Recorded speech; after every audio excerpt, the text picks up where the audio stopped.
When it comes to excessive sweating and the blushing or flushing that you and I may deal with, that is all created by the sympathetic nerves. And the sympathetic nerves are also our fight or flight response. And when they are overactive, that is why we will have excessive sweating, blushing, flushing. So today, for the purpose of this video, I'm going to talk specifically about 4 risk, side effects, common negatives in regards to the surgery.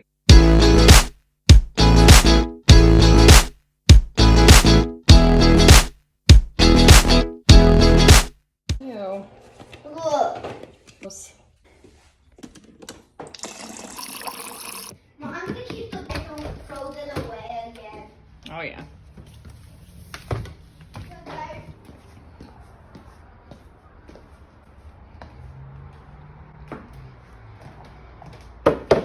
Shut up and sit down.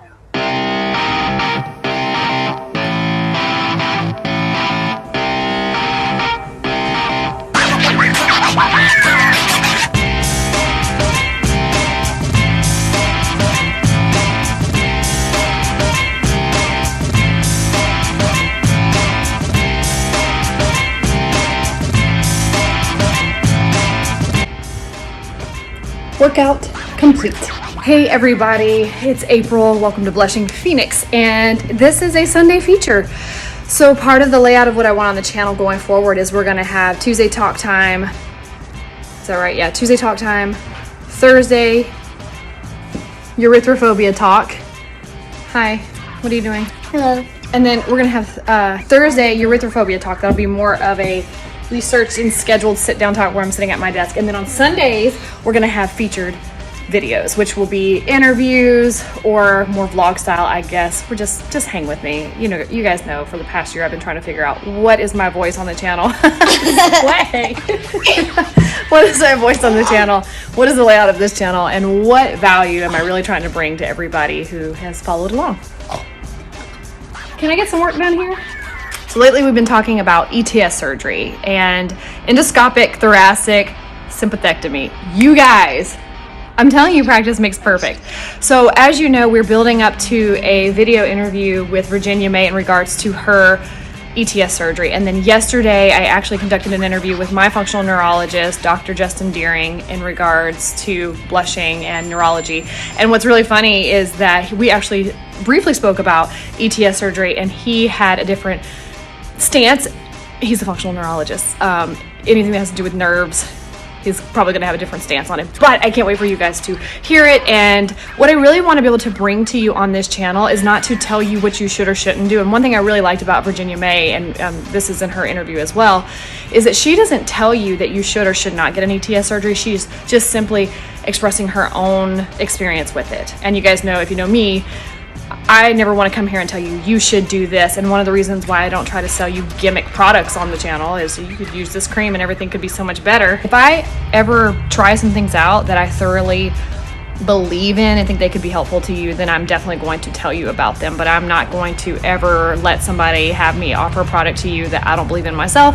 And as you know, I don't really think there is a cure for this. I think this, for now, and I think this is part of who we are. And this is why I'm really excited for you to hear from Dr. Deering, because he tells a little more about that. But in the meantime, the reason why I started the channel was because I was freaking out and I was having a meltdown. Go see my very first video where I'm like locked up in fear about talking openly to someone who might be listening to me about this shameful thing that I was dealing with. And now here we are a year later, and a little over a year later, and I cannot tell you the confidence that has been boosted in me because of just being able to talk about it and finding people like you. So let's talk a little bit more about ETS surgery. Many of you who have followed along on my journey know that my dad passed away in June, and I just want to show you something really quick. This is something that's very special. Watch this. Was my little brother's truck. Let me see if I can zoom in on this. It's a 1988 Chevrolet, and it was something that my dad just really loved, and they wanted to restore after my brother bought a new truck. So they got it drivable again, but unfortunately my dad was not able to really get out and thoroughly enjoy it because he just got sicker and sicker. But I'll see if I can insert a clip of him driving down his driveway, because he made the most out of it regardless. Even if he couldn't hit the road, I know that he would just grab his oxygen tank and jump in this thing and squeal it down the driveway. So I'll see if I can insert a clip here. So I'm editing this video right now, and I realized in these clips when I'm telling you about this truck, I didn't really tell you the main thing, which is that my husband and I bought this truck off of my brother, who was just kind of hanging on to it, probably for sentimental reasons. But the whole reason why I'm showing you the truck is because it was my dad's. He loved it. He didn't really get to take it out the way he wanted to, and we bought it, so it's mine now. So that's the point.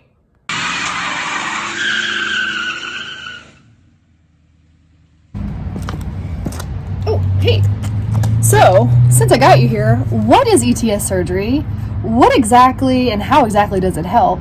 What are the risks? What is the likely outcome?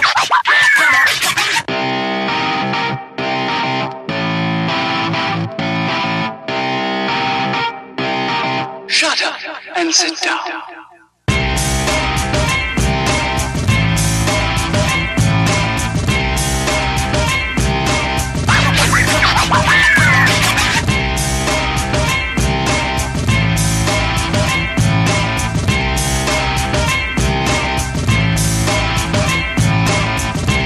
When it comes to excessive sweating and the blushing or flushing that you and I may deal with, that is all created by the sympathetic nerves. And the sympathetic nerves are also our fight or flight response. And when they are overactive, that is why we will have excessive sweating, blushing, flushing. I personally don't have the excessive sweating, but you guys know me, I have a chest and neck flusher, not so much on my face, but chest and neck. And I know some of you are more so on the face than you are on the chest and neck, and some of you have it all. But regardless, it's the sympathetic nerve chain that is creating it. So when you have the ETS surgery, the endoscopic thoracic sympathectomy, I'm getting so good at this. Essentially, the surgery was created for hypohidrosis, which is just excessive sweating. But because it's the same nerve chain that is controlling the sweating, it also controls the blushing. Specialists decided we'll just do them both. The surgery just essentially cuts those nerves, sears them, gets them detached from the part of the body that's having the excessive sweating or blushing. And basically what happens is they're gonna put 2 incisions under your armpit, or a incision. I don't know, I'm not a doctor. I'm just telling you from my own internet research. They're gonna put some incisions under your armpit. They're going to insert a small camera and a tool that's going to help sever those nerves. From the information that I found, the surgery is gonna take about an hour. It's an outpatient surgery, some recovery time, and then you're out the same day. Now, I know I told you guys this is gonna seem a bit hypocritical, but I feel like it's important for the videos that I'm making in regards to ETS surgery, that it's not all rainbows and butterflies. And today, specifically, what I wanna talk about in this video are the risks that could be associated with the surgery. Now, hear me out. Ow, I hit my elbow. Do not let this deter you if you feel that this is your only hope. Again, I'm not a medical expert. You need to talk to a medical expert. I'm just here to provide valuable information so that you can have some options. Don't look at me as your expert. I'm just sharing my own experiences with you, or creating a space where other people can share their experiences with you through the brand of Blushing Phoenix. That's all. That's it. Don't hold me to any of this stuff. So today, for the purpose of this video, I'm going to talk specifically about 4 risk, side effects, common negatives in regards to the surgery. The first one's called Haemothorax. I think I'm pronouncing that right. But basically, it's where there's a fluid buildup inside of the chest cavity, in the wall between the chest cavity, which is called the pleural cavity. It's when blood gathers between that space between the lungs and the cavity. And if that happens, then they will insert a tube and drain that out.